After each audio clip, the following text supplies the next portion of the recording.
I would rather do neither. That was my answer too. You have to choose one. I don't want either of those things. You have to choose one. They're both terrible. Choose one. I don't want to choose one. I will let the Hulk fuck a blow-up doll version of me in the ass, but that's it. Who's gonna make a blow-up doll version of you? I will, just for this purpose, so I can get out of doing one of the other. You can make it in dreams. If you can dream it. Exactly. You could create a scene in dreams where fucks Nathan in the ass. Welcome, everyone. Welcome back to Hard Reset, a Cold North production. I am your host, Patrick the Law Morris. Joining me this week, as usual, we have gorgeous Ben Reynolds. Meow. And that's especially appropriate considering now we have blow-up dolls of Nathan in the mix. And back for another round of trivia, trying to claw his way to out of last place, Nathan Crumrine. What sound does a blow-up doll make? That's when you accidentally pop it. It's more like a balloon rubbing together, like two balloons rubbing together. All right. Well, just imagine that I made that sound when you said my name. All right.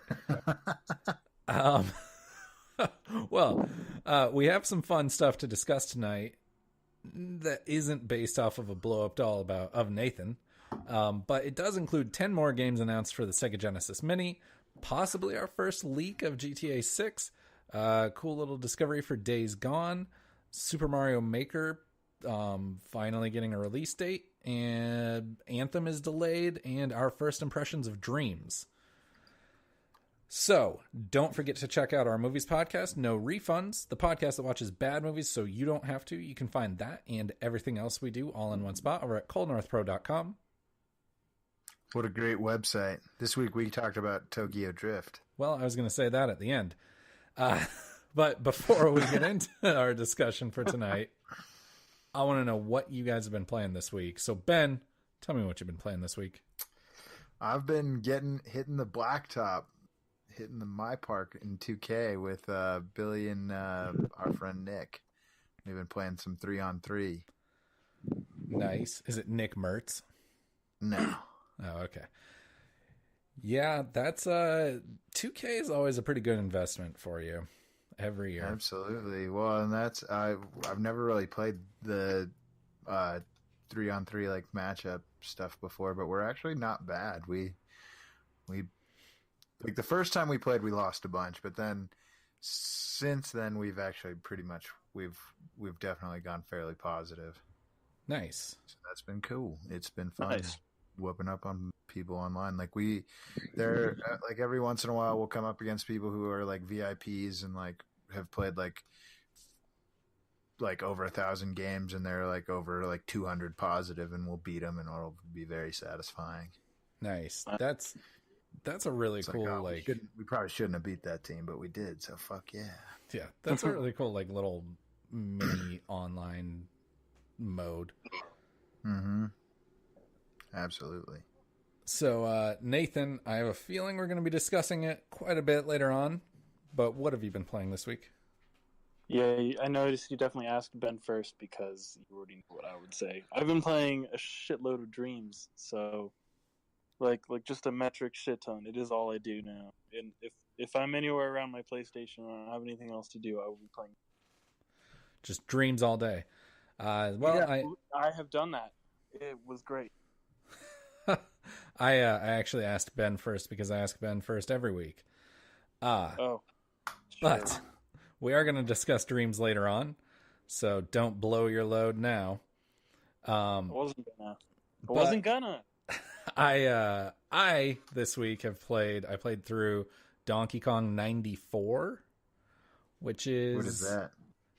It's a not very well known Donkey Kong game that came out for the Game Boy, and it was basically like it wasn't a port of the Donkey Kong arcade game, like the original one with Jumpman. It wasn't a port, but it was like an expansion on that idea. So the concept is all the same of like you play as Jumpman and Donkey Kong is the bad guy, and he's kidnapped Pauline, and you have to get her back, right? But it's like came out on the Game Boy in 1994, and I had it on Game Boy. Like I think I had that game too.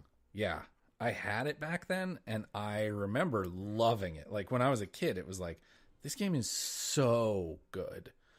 And I just recently got a flash cart with every Game Boy game ever made on it. And so I played through Donkey Kong 94, and that game is still just amazing. Nice. I've got a recommendation for you. Okay. Crash Test Dummies. For Game Boy, Game Boy Color, or Game Boy Advance? It's Game Boy. All right. I will... that was probably my favorite Game Boy game ever. Really? Huh. Uh-huh. Pokemon was on Game Boy. Okay, well, besides Pokemon.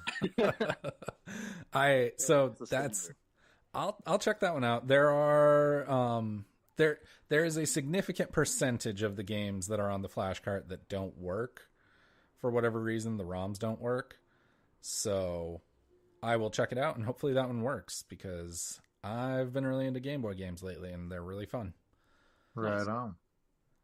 So, well then, I think that's time for the news for the whole show. News for the whole show! Nice. See, Nathan, this is why you got to make us a jingle, because Ben just comes up with something different every week, and sometimes they're real winners. Like the last couple of weeks, Ben has really been knocking out some bangers. Nice. I try. There's definitely a certain charm to all of them. That's true. So, news for the whole show. We're going to be talking Sega Genesis Mini first up. 10 more games for the Genesis Mini have been revealed by YouTuber RGT85 on his YouTube channel, which to me is like really cool that Sega reached out to him and was like, hey, we know you're a big Sega fan and you have a pretty good audience. Do you want to reveal 10 more games, the next 10 games on the Genesis Mini? That is pretty cool. Very cool of them. Yeah, that's very smart, I think. It's like a really cool way to market the console, I think, and reach out to the audience that is absolutely going to buy this thing. Yeah, definitely. Mm-hmm. So to give you a quick rundown of the list, Sonic the Hedgehog 2, which people were pretty sure that was going to be on there, but this is confirmation. Streets of Rage 2. What was that? I played that as well. All right. Shinobi 3. Nice. Never played that. I have, and it's great. It's very hard. Super Fantasy Zone. Never played it. Neither did I. Landstalker. Never played it. Thunder Force 3. Never played it. Whoa. Fuck yeah. Nathan had quite the reaction to that. I still own that one on my Sega Genesis. Really? Yeah, I've got great memories of that game. All right. Contra Hardcore. No. Now, here, these last three. Ghost, I'm doing a podcast right now. The last three are the big ones. And really? Ben, I think you're going to be... Instead of Sonic? Yeah, Ben, I think you're going to be psyched about these. Castle of Illusion and World of Illusion. 2 games. Do you guys know what those games are? Nope. Okay. Both games starred Mickey Mouse and Donald Duck. Interesting. So you think that this means that Lion King may be on there? I think maybe. Like, maybe Sega just worked some fucking miracle and made it happen, and they were just waiting to reveal Lion King and Aladdin as the last 2. That'd be cool. I mean, but what about what if it was, instead of Lion King and Aladdin, what if it was Lion King and Jurassic Park? Ooh. Okay, Nathan, have you played the Jurassic Park Sega Genesis game? You get to play as a velociraptor. Yeah, I have. I played all of those actually. Ben was just going off about the Jurassic Park video games a couple weeks ago. And so... Positively or negatively? Oh, no, he loves them. Positively. Yeah, they're dope. They're cool. You get to play as a velociraptor. They're really, really hard. Like, but they're fun. They're cool. Mm-hmm. All right. I mean, okay. I only ever played Jurassic Park on the Super Nintendo, and it was terrible. And you probably never got to play as a velociraptor. That's true. So yeah, I mean, maybe they will make some licenses work. Clearly, they've made a Disney license work. At this point, I think that the possibility, like, I think that Lion King and Aladdin just went from absolutely impossible to probably. To likely, yeah. Yeah. Well, that's cool.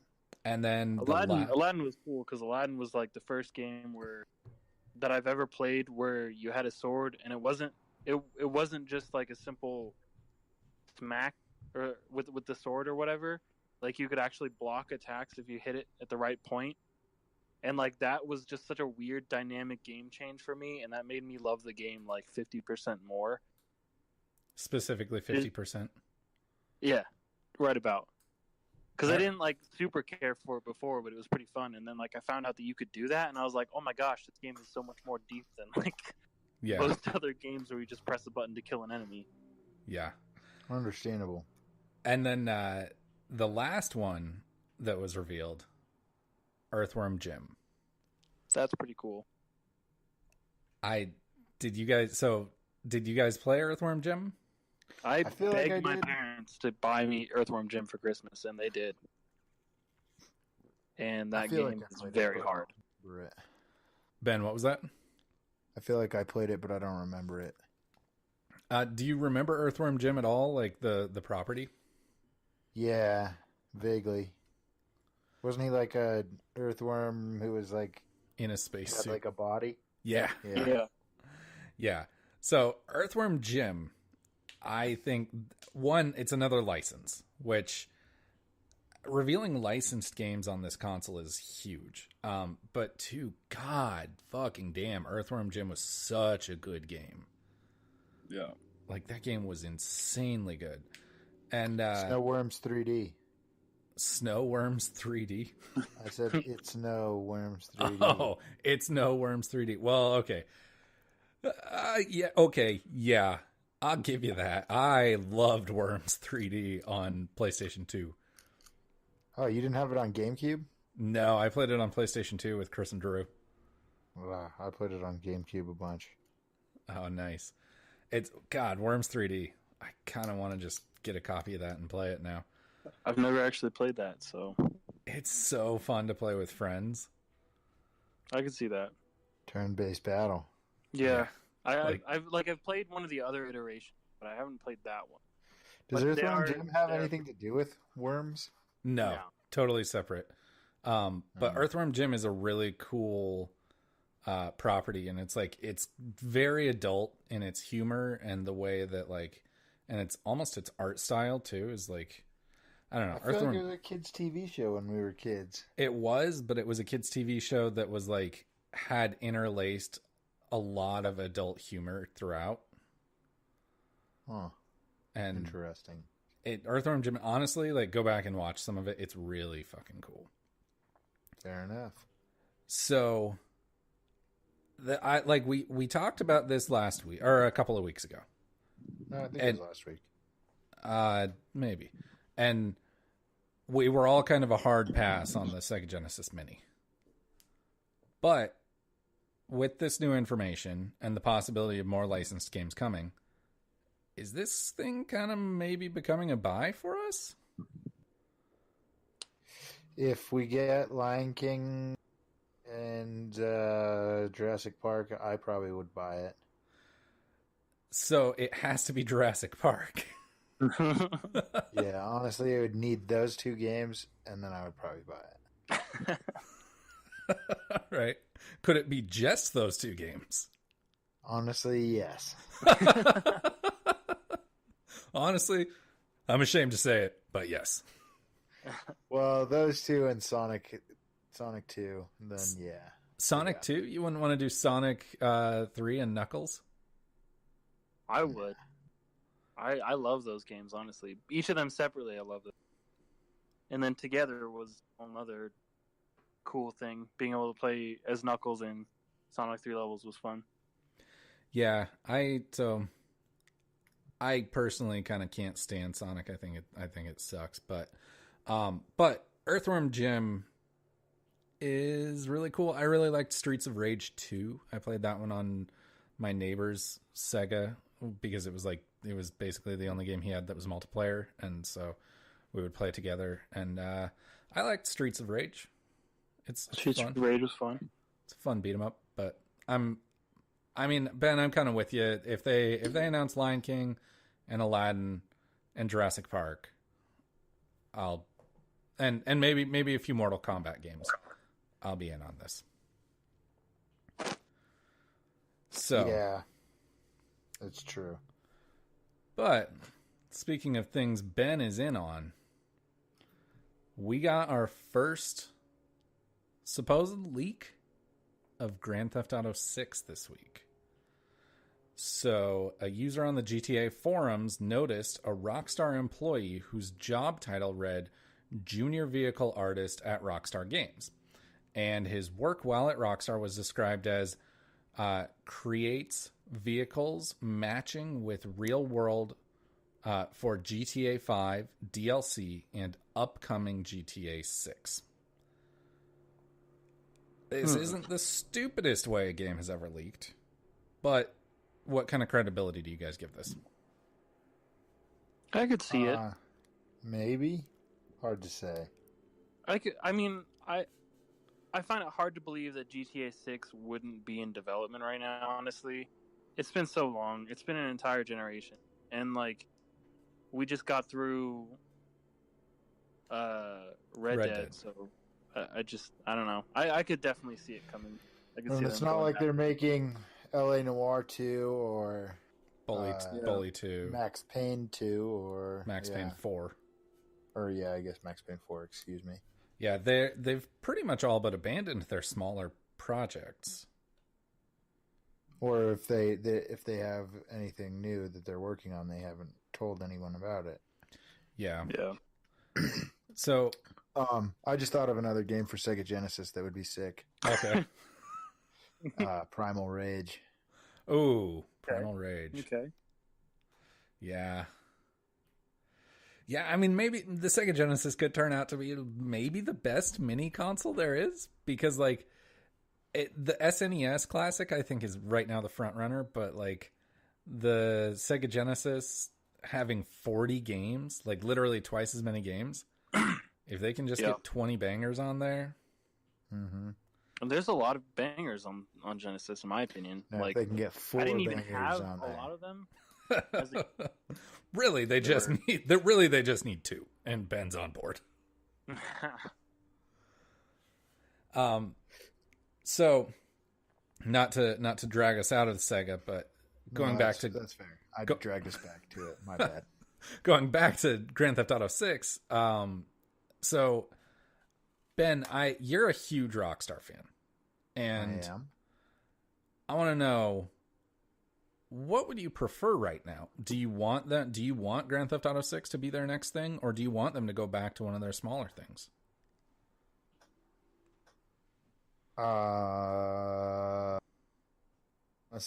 it doesn't matter to me. Anything that they make I'm gonna play, and I'm probably gonna love. Okay, so if you could choose anything from their catalog and say, this is the next Rockstar game, what would you choose next? I guess it would be GTA 6, just because I like the GTA games the best of the games in their catalog. Yeah. And I'd be curious to see how much more they could do with Grand Theft Auto Online. I think that's really the enigma of the whole Grand Theft Auto thing, is Grand Theft Auto Online moving forward into GTA 6. How's that gonna shape out? Honestly, it doesn't need to. I think it'll be a whole new world, just like the way that Redemption was, and because I think it's going to take place somewhere different. And maybe you can bring your character, but you probably won't be able to bring your money. Yeah, that would be really cool if you could bring your character into. I mean, it's got to be Vice City, right? That's the speculation. I mean, it would be cool if it was that in like Cuba. I've heard speculation that it would be like that, and then you could also like fly to Cuba and stuff, or it's like a Grand Theft Auto version of Cuba. Yeah, that would be really cool. That would be interesting. But you do have to keep in mind in that speculation, though, that looking back at like San Andreas, when they moved San Andreas, when they redid San Andreas in Grand Theft Auto 5, they actually constricted and made the Los Santos area a lot more dense, but we don't have the San Francisco area, we don't have the Las Vegas area, and those were left out of Grand Theft Auto 5. And so I think that you're right, that it would be fucking awesome if they had a Cuba section of Grand Theft Auto 6, but like I'm not sure that they would do that considering they took stuff out of San Andreas last time. Yeah, but there's nowhere near as much to work with in the established Vice map. That's true. As there was in the established San Andreas map. Yeah, San Andreas was gigantic. Because there's really only two halves that are both pretty dense city on the Vice City map. So yeah, that's true. And they're both already kind of basically like giant islands. So then you could just make one island that has like a city and like a rural part and call that your like another country and have like drug smuggling missions from there and all kinds of things like that. And human smuggling missions probably too. Can you imagine how cool it would be to move back and forth from Cuba in Grand Theft Auto Online? God, that would be so great. That'd be crazy. Yeah, and then oh man, it would be really cool. And if it's kind of surprising that they haven't added.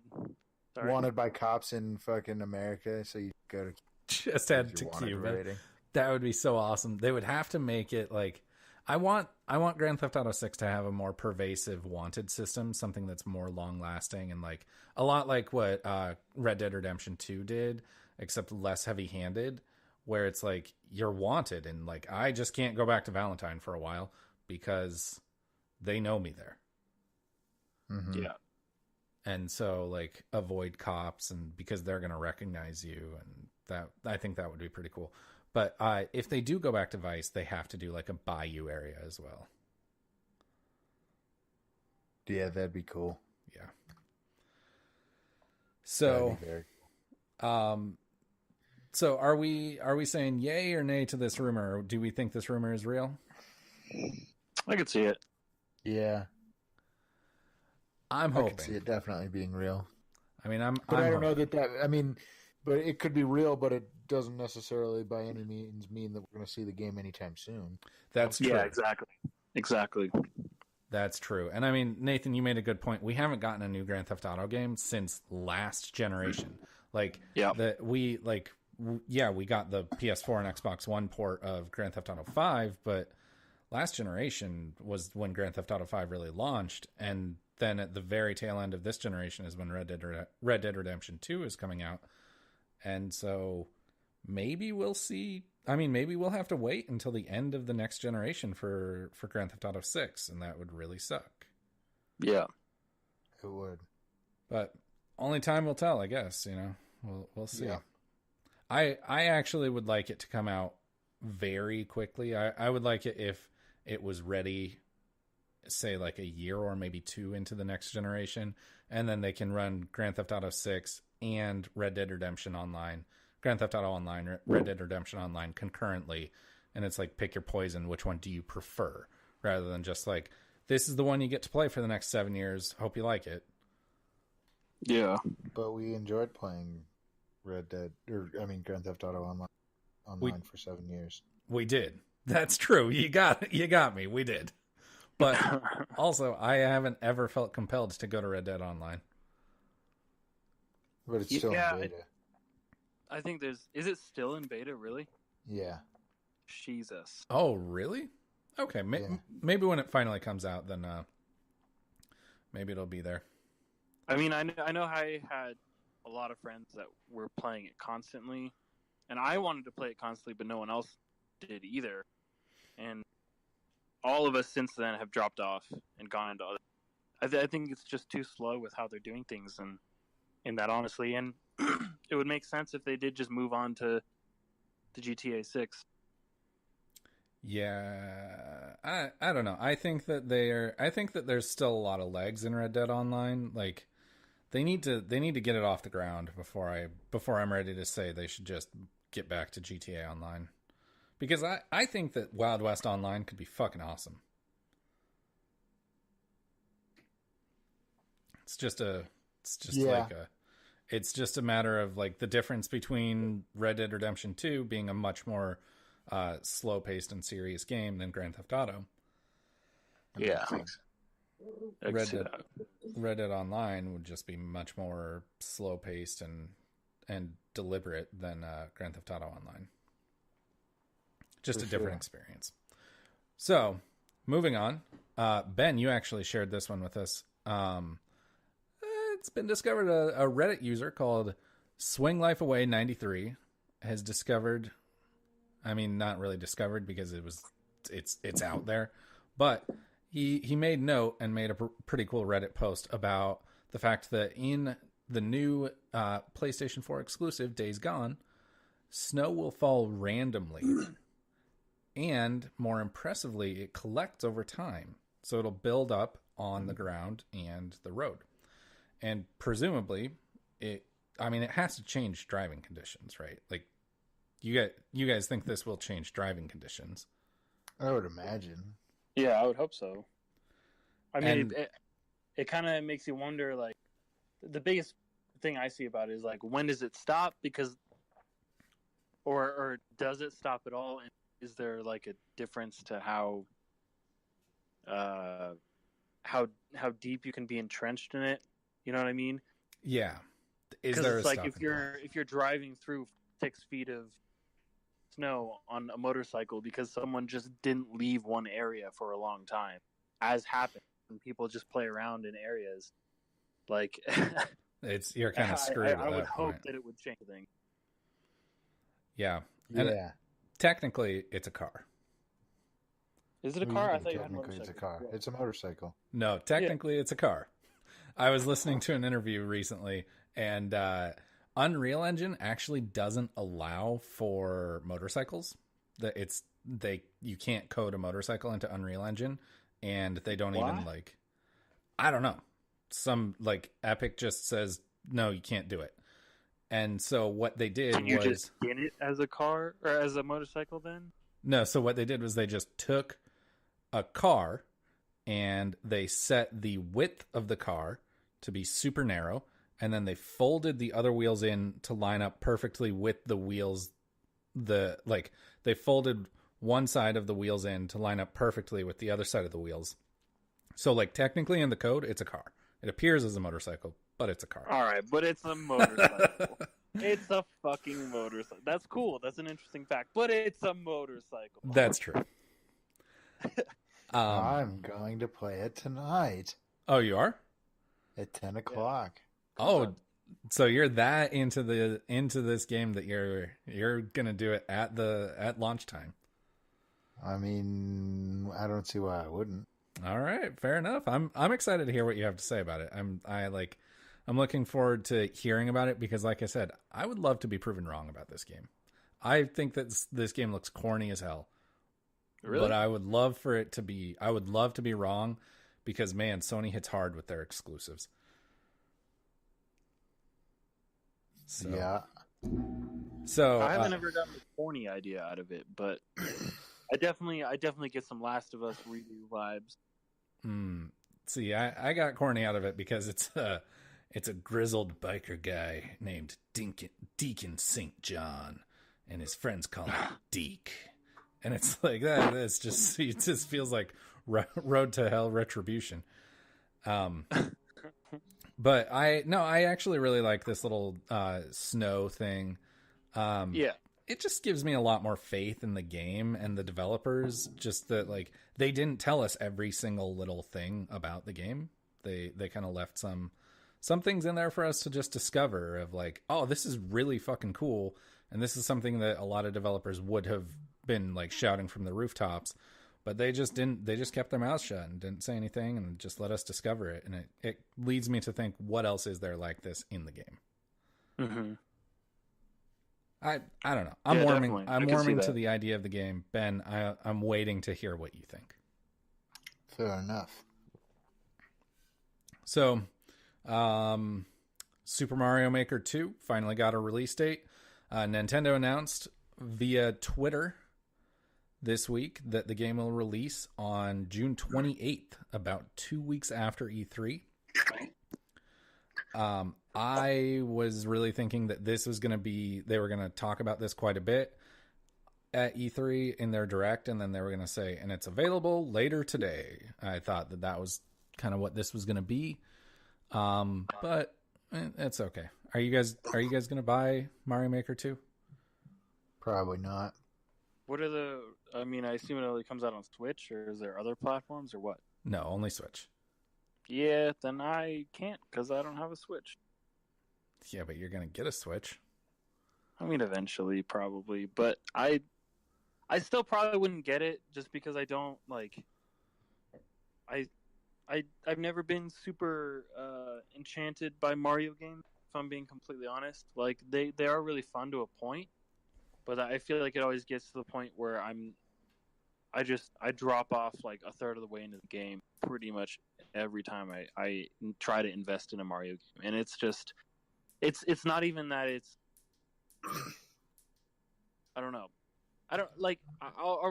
I'll say it this way. Hotline Miami is a game that I loved and played forwards and backwards so many times, and they came out with an editor, and I never even touched it. And like, that's kind of why. It's like, it's not even. It's just I don't. When you make something for yourself and you play it, it's not as enchanting as if you were to play it and you don't know the back end of it. You don't know like the coding of it. You don't know like what's coming up next. Like, it's great to make a hard level for yourself, but I mean, if that's it, then it's not really that fun, you know? Okay. Which is going to be interesting when we talk about Dreams. Okay. Yeah. Ben, why aren't you going to buy this? Because the idea of it seemed interesting, really, even. Okay.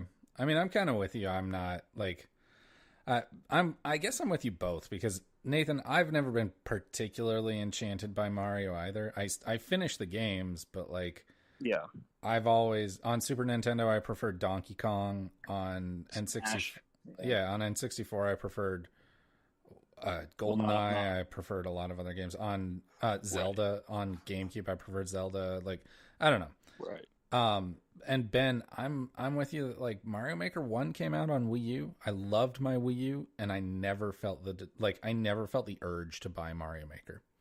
I loved my 3DS, and I never felt the urge to buy Mario Maker. And so, just not crazy on the idea, but I think it's cool for the people that are. Like, I think it's a cool concept, but I'm just not so about it. And there's definitely something, like, it's one of those niche communities, you know, where people spend a lot of time making a level that you have to play like 100% right, no errors all the way through and stuff, or different things that you can make that are really cool that are like homages to something else within Mario. I think all that's really cool. It's just not something that I've ever been into myself. Yeah. Same. Well, I've also heard of a lot of people making pretty like torturous math. Yeah, exactly. And that's kind of what Mario Maker 1 became, Ben, is like it just became just people punishing each other with incredibly difficult levels that, like, it's like, I want to play, like, even the hardest levels in a Mario game, they're still doable. Like, Ben, you got to Darker Side of the Moon, right? Not Darker Side. Oh, just Dark Side of the Moon? Yeah.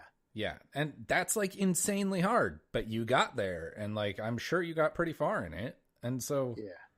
like that's like not even 1/100th as hard as a lot of the shit that people make in Mario Maker, and it's like fuck that. Well, I don't want to play that. Well, and it's all 2D Mario too, isn't it? Yeah. Yeah. Which, like, 2D Mario is less fun than 3D Mario, in my opinion. I agree. I can see that. wholeheartedly agree. So, yeah, I mean, I'm great for the people that love it, but I'm not into it. But Yeah. something, moving on to something else. EA announced just the other day that the entire roadmap for the looter shooter game as a service game, Anthem, has been delayed. So it doesn't really come as a surprise because their like deadline for when all of their content for their first drop was going to be released was like next week, and they've released very little of it. It's not really a surprise that they're not going to cram it all into the last week, but it does lead a lot of speculation and a lot of other like questions and concerns, not about Anthem, but about the future of BioWare. So, I mean, BioWare, if you guys remember, their last game before Anthem was Mass Effect Andromeda, which wasn't received particularly well. Yeah. Yeah, that's true. And Ben, you played Mass Effect, right? Nope. Oh, okay. Oh no, that was that weird guy that at church. What? What was his name, Ben? Who? Oh no. Wait. What are you talking There about? was this weird guy at your church, Ben. Ben went to church? Well, Ben's mom's church. I don't think. The only person who I've ever really known who played Mass Effect was Chris Schroeder. And Ethan got really into Mass Effect. All right. Well, He did. But yeah, Mass Effect Andromeda not received very well. So this is kind of the second, I would say, major train wreck for BioWare in a row. Not that I think that deems. I don't think that means, oh, let's shut down the studio. But EA kind of shuts shit down pretty easily. They shut Visceral down for less. And so, are you guys worried about the future of BioWare after this? What did Visceral have? Define before BioWare? worried. Define worried. Do you think that there is a possibility that EA is just going to shut the doors of BioWare, and we're never going to get Dragon Age, we're never going to get Mass Effect, we're never going to get they're just going to shut Anthem down? And I don't think that they would shut Anthem down this soon, but I really wouldn't care if they shut down BioWare. I don't think any of us have played it, have we? I mean, the only game that BioWare developed that I was really into came out like almost 20 years ago. 2004. Yeah, so Yeah, 15 years ago. That I'm with you, Ben. I mean, I've tried to like BioWare games since then, and I don't. I can't get into Mass Effect. I've tried to get into Dragon Age, and I just straight don't like it. yeah. But it's, I don't know. It's interesting. Ben, I think that you're right about they won't shut it down because of Anthem. I think that Anthem being a game as service is the only thing that's keeping BioWare alive right now. Maybe they'll split off like Bungie did. Yeah, I think it'll be like Destiny, where it just they just give it a longer life, and eventually it, does everything that it's supposed to do. But I do think in terms of like in comparison to Destiny, it's probably got it's probably closer to the red line than Bungie ever was with Microsoft or with Sony. Ben, I guess I hadn't ever really considered the idea of BioWare splitting off and going independent because I just didn't think that would be a. I didn't think that would be a possibility because I figured EA would be just have such a death grip. But then again, I don't know why I would think EA would have more of a death grip than Activision, and Activision and Bungie split off. Mm-hmm. So it's interesting. It's an interesting thought, and I don't know. We'll see what happens.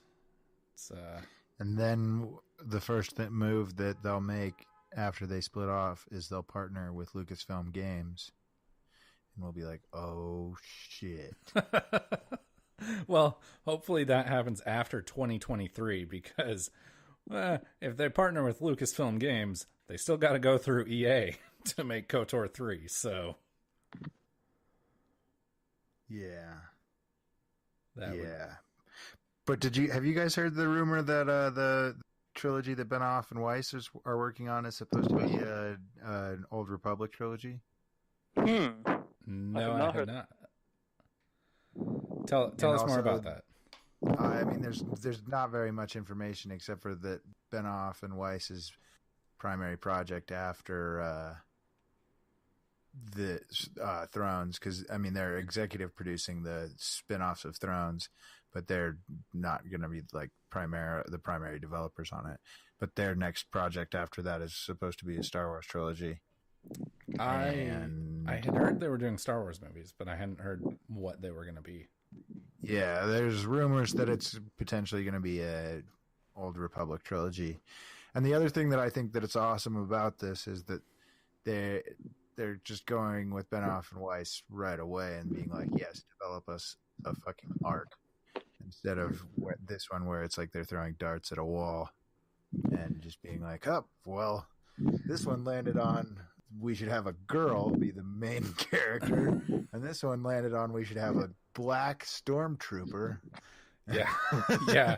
I guess I had never thought of it that way, but Last Jedi kind of felt like a children's party pin the tail on the donkey type game. Well, the thing about it is that it's just like the way that it hasn't felt like there's been like a running theme through been like three different, like it was J.J. Abrams' vision, then it was Rian Johnson's vision, and now we're going back to J.J. Abrams' vision. Yeah. And I think that it could definitely benefit from having a clear vision. Oh, yeah. You need a singular vision. Yeah. We're off in the weeds now, though. We are. While we're here, though, real quick, Nathan, I just want to hear, how do you feel about Star Wars? Just give us your feelings on Star Wars encapsulated in 30 seconds. Encapsulated in 30 seconds. Current Star Wars. Like, as I was telling you the other day, I think it's just the fact that they have this gigantic canvas of an entire galaxy, and I feel like I've seen like very little innovation in either the storyline, the environments. Like we haven't really had anything iconic. I think Kashyyyk was pretty iconic. I think like Mos Eisley and Tatooine was pretty iconic. I think that even Renvar in the games was made pretty iconic, and we've had a lot of really iconic settings, but we haven't really seen that much in the newer trilogy. There's nothing that really pops out at me that isn't a remake of something else that we've already seen. And there's nothing in the sequels that's like, oh, that's Geonosis. Like, remember the Battle of Geonosis? That shit was fucking awesome. Well, that's the other thing. We haven't even had. It's been 2 movies in, and we haven't had a gigantic classic Star Wars battle yet. We haven't had a real lightsaber fight. We had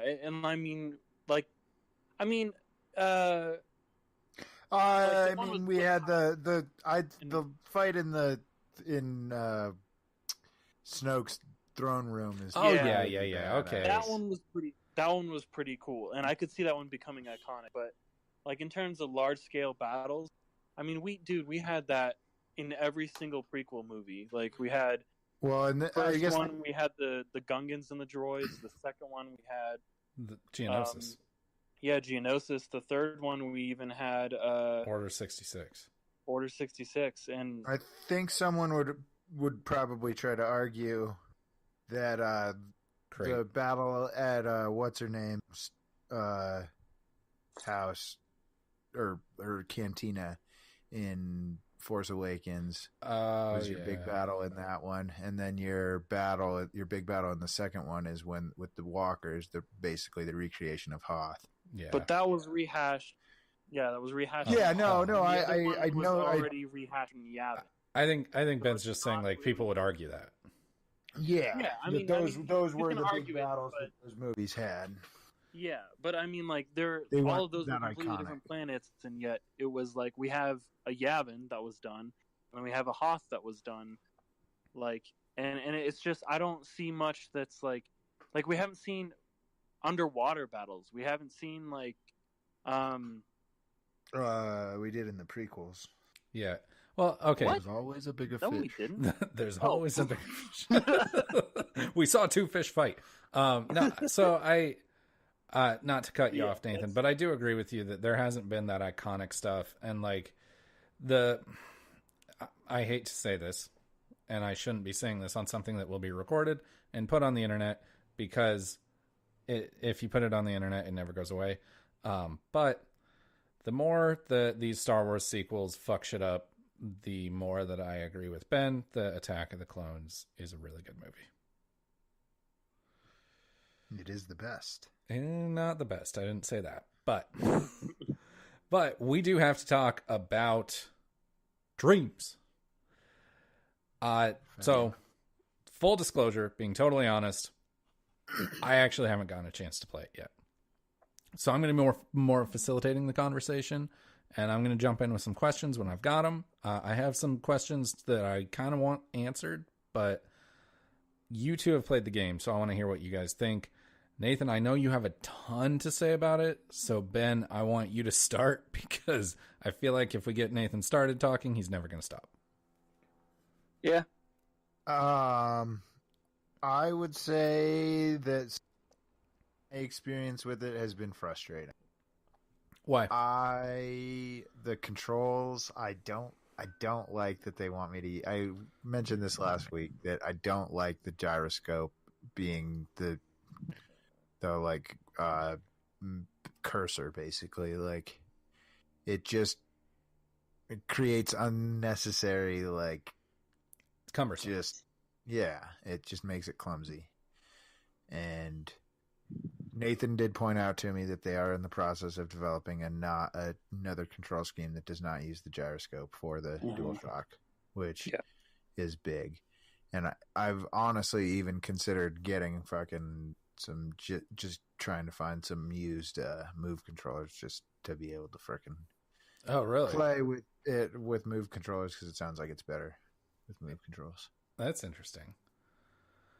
Okay, Nathan, don't blow your load all at once, but tell us what you think.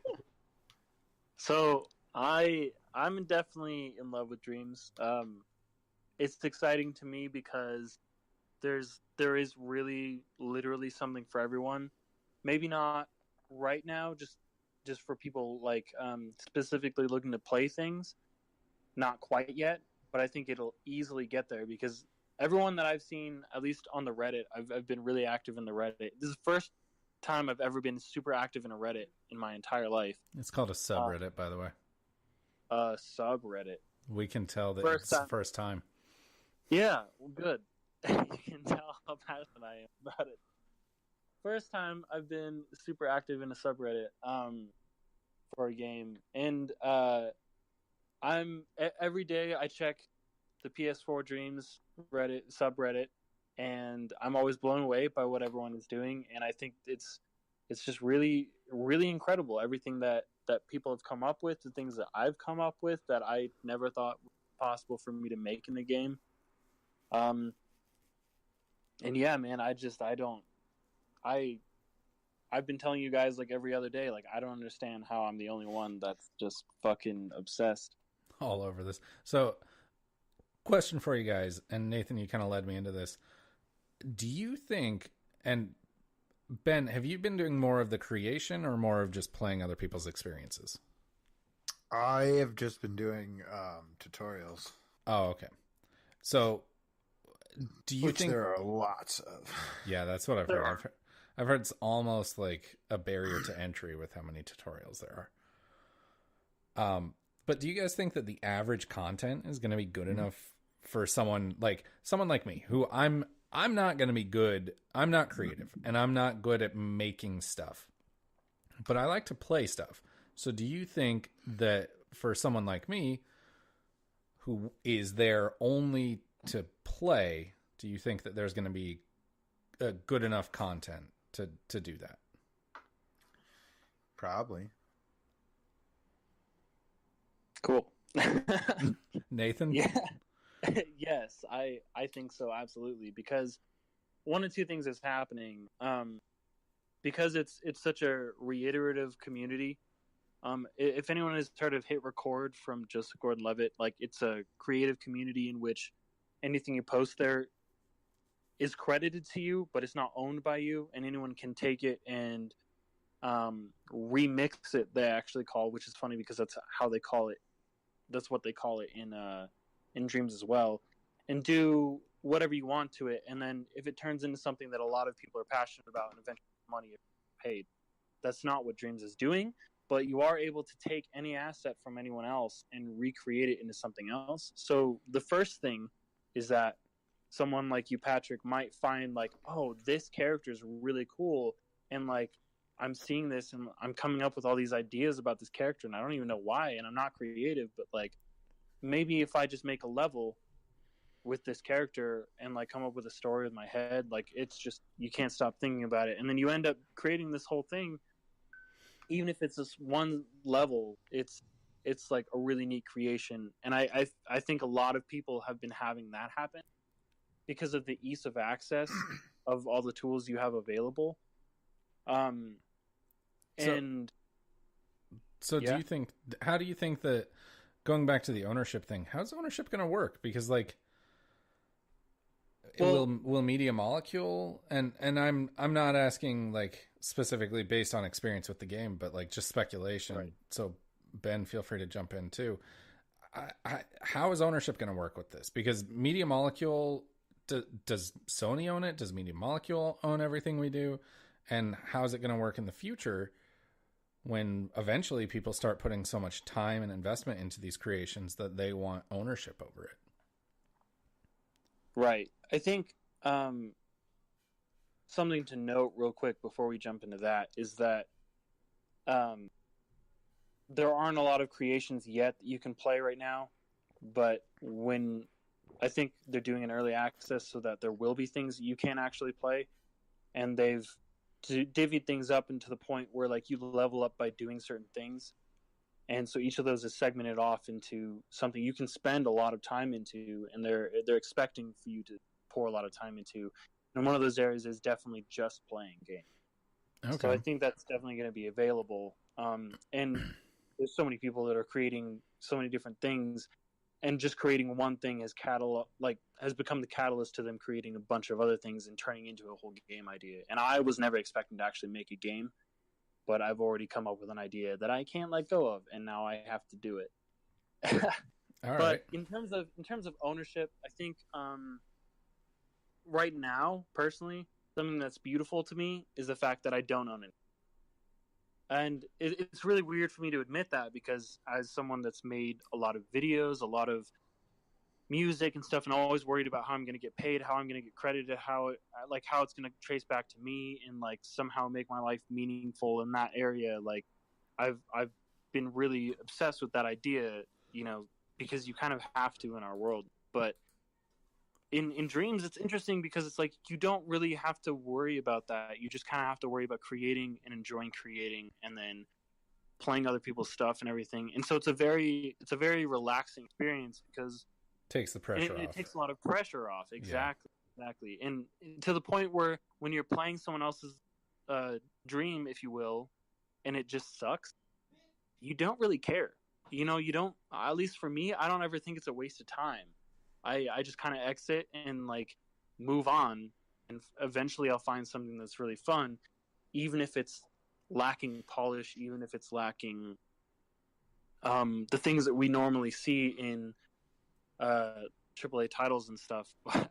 I mean, that can be argued on its own, but all right, like, yeah. So there's, I don't think to close it up. I don't think that there's really a necessity for ownership, really. But I also think that the openness is kind of that community that is sort of the future that I was talking about with Zach the other night. Of like, you don't like. Intellectual property is just a weird thing that I think is going to change a lot in the future. But in this environment, it's not something that anyone is really beholden to. It's not anything that keeps anyone down, really, in the ways that intellectual property can keep someone down. Okay. So Ben, I want to know, like, imagine you're developing a game in Dreams, and you put hundreds of hours. I like that you're already in character. Yes. So you put hundreds and hundreds of hours into developing this thing. How do you think that Sony's going to handle ownership moving forward? Because you would want to own that, right?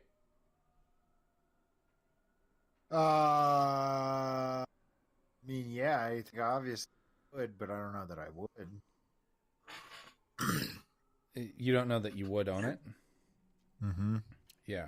And that's, I think that, Nathan, I think you're right about, like, it's something that, like, it takes a lot of the pressure off right now. But then, Ben, I think you're right, is you would want to own it, but you don't know that you're going to. And I think that while it's taking pressure off right now, in the future, it could be, a ball and chain around Dreams' ankles. Is it could prevent people from creating, because why would you put time into creating if you're not going to own something? Because you can license. It makes creation simpler than normal coding of a game. Yeah, but no developer is going to choose Dreams as like their means of development, as their engine. They're gonna go license, like, even indie developers are gonna go license Unreal, and they're gonna develop on that. But don't you kind of think that this is sort of along the same lines of Mac TV or the Apple TV show kids TV show that they said is going to be like focused around like teaching kids to code? Don't you think that's kind of more what Dreams is? I haven't. There's been a lot heard of that. Teach people to. There's been a lot of communities that are picking that up and using Dreams as a way to teach other kids and everything. So it's something that's been hands on for a couple organizations already. Ben, tell me about this show. I haven't heard of this. Was this at the TV event? Yeah, that's one of the things that Apple announced, is that they have it's like a kids show. I had heard and read some more details about it, like they've announced it, but essentially it's going to be like, a show that's going to teach kids about coding. That's insane. I mean, that's something that could be really cool. And Ben, going back to what you were saying about, like, this could be something for the Mac, I think that that's what this needs to be. Like, if you develop it on the PS4, yeah, Media Molecule owns it. But they need to make it for PC and Mac so that you can license it, so that you can own the creation suite, and then what you make belongs to you, and you can publish it where you want. And even if it's exclusively a creation engine for PS4 and PS5, that's okay. But, like, that way you can own and publish yourself and make money off of it. And I think that's like Dreams Pro or something like that, where it's an actual, and plus then you overcome the control problems that you're having, Ben, with the gyro, is you just give it mouse and keyboard. And so, I mean, do you guys think that's going to happen? Hard to say. Yeah, I think if it did happen, if it did go to mouse and keyboard and it did hit Mac and PC, I think the crazy thing about it, and the reason why some people want that over others, is you're taking all of the aspects of game development and putting them under one control scheme, and even playing the game and testing the game, you're putting it under one control scheme. When I'm messing with Dreams, like, and I'm sculpting, I'll use the Move controllers because it's just so much better. And then when you're playing the game, I always want to switch to the DualShock because it's just how I play most games these days. And there aren't very many VR games out, obviously, because VR is not supported. So there's none, actually. But I think we're kind of discovering that there's a lot of different ways that are more successful to do things. And, like, there's definitely optimal ways to do things. Like, I think the Move controllers is the best way to sculpt ever because you're seeing people that have no experience with art, no experience with clay, no experience with sculpting whatsoever, that are picking it up and making beautiful pieces. And then you have other people that are even doing the same thing with the DualShock, which is very impressive because it's very difficult. But I would say for a long time that playing games with the DualShock is the optimal way to do it just because it's the most ergonomical. But, mouse and keyboard are more accurate in most things. So, like with aiming and everything. So it's kind of, you're looking at all of these different mediums of completing an action and the tools that you have available. I think mouse and keyboard would afford you the most ability to do most of those things. But so just to be clear, I'm not talking about developing for mouse and keyboard controls. I'm talking about controlling the creation software with mouse and keyboard. But Dreams is a creation software. Right. And then, so that's what I'm talking about. And so develop the game to be played with the DualShock 4, but develop it using a mouse and keyboard. Right. And I think that would be cool. But there's also games that are going to be developed that are going to be developed to be used with Move controller stuff. And that's not going to be something that's going to be super easy without the use of Move controllers as well. I mean, there could be, like, they could find ways that you plug Move controllers into your computer and Ben, when it's not a mouse and keyboard anymore. Yeah, I guess that's true. But I don't know, when Swift was announced, I know that Ben was like hitting me up and he was like, "Yo, let's learn this and like let's make an app. Like let's learn how to make an app." And it's not something that like I think it's a cool idea, but I guess I just, until now, I never thought like, oh yeah, this is something I would be really willing to invest in. But if they put Dreams on Mac and made it so that I can buy it, even if it was like $300, I would buy it, and I would sit down and make a game with you guys, and that would be something that could be really cool. But as like a just sort of a, baby's first creator, I don't see it really being a really viable platform for creation. Yeah, that I would agree with you. So I'm just gonna pick one last question and then we're gonna move on. Sorry, Nathan, I know you have a million things to say and you could go for another hour, but we're at the hour mark, so so copyrighted material. I watched a video about Dreams in preparation for this podcast, and it was like a really small YouTuber, and I watched his video, and he was literally just talking about, it was this kid, and he's a real douchebag, but he was literally just talking about, I'm going to make these games, like these are the games that I'm going to make in Dreams. And he's talking about like Banjo-Kazooie and Perfect Dark, and he's like, I'm going to make these games, and then I'm going to like, I'm going to take basically, because I think that there's a way to lock it off so that it's private, and you can make it private. People can only access it if you give them the invite.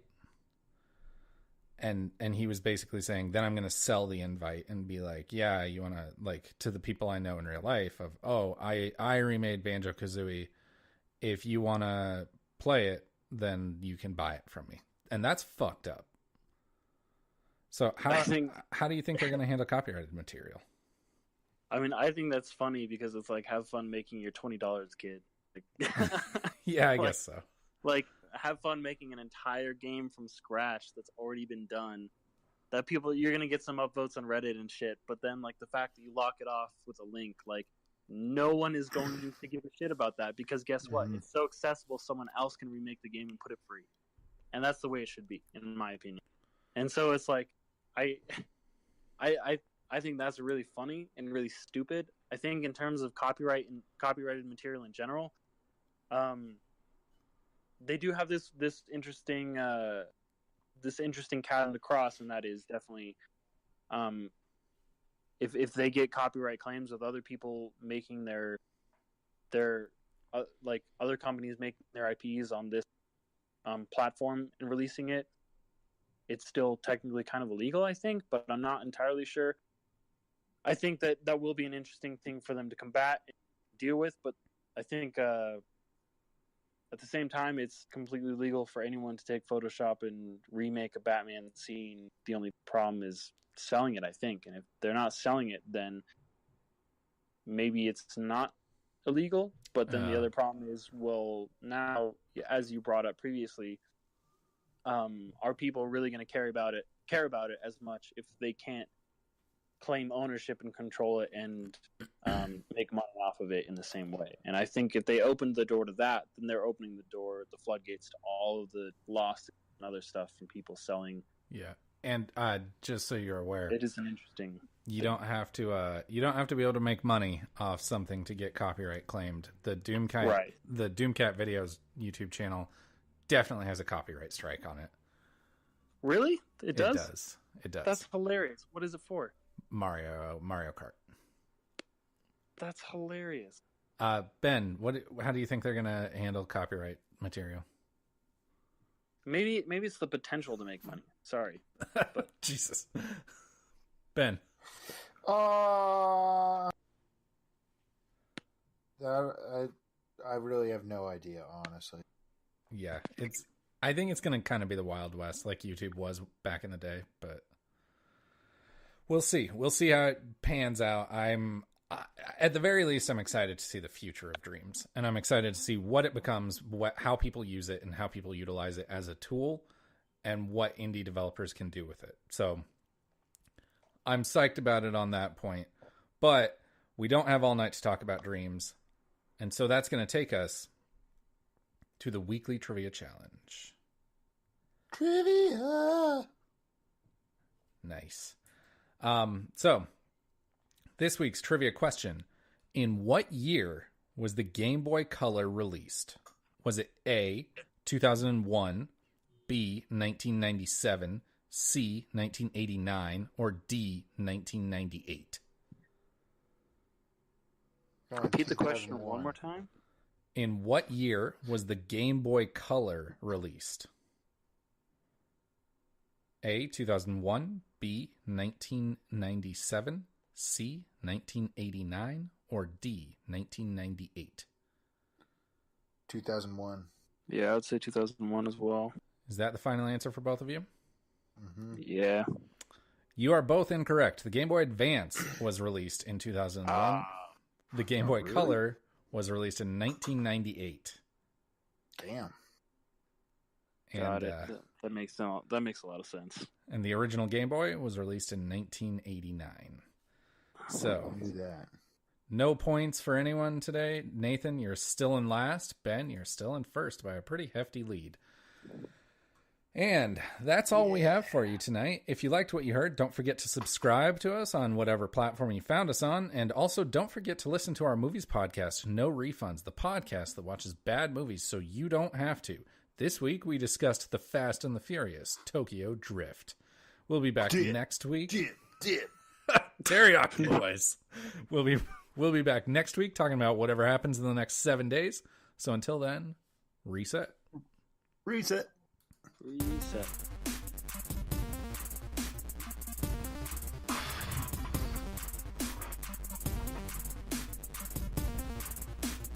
It's pretty cute. Good. Ben, give us some teriyaki boys. If you see me, don't kill. That's gonna get us copyright stricken. That's hilarious.